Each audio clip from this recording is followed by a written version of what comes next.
بسم الله الرحمن الرحيم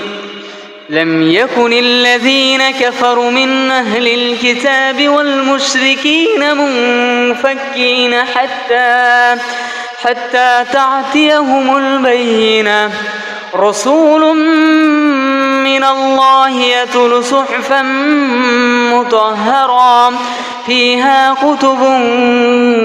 قيمة وما تفرق الذين أوتوا الكتاب إلا من بعد ما جاءتهم البينة